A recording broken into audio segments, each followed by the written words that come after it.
You ask Tiger to calculate. This deals with linear inequalities with one unknown. The final result is x greater than 28 over 3 greater than 91 over 3. Let's solve it step by step. Group all constants on the right side of the inequality. Add 6 to both sides.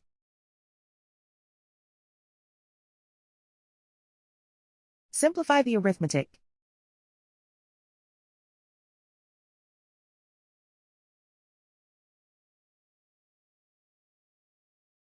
Isolate the x.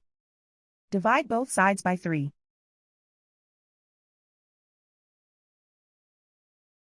Simplify the fraction.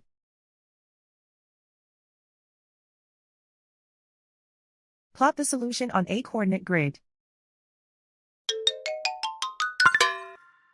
And so the final result is x greater than 28 over 3 greater than 91 over 3.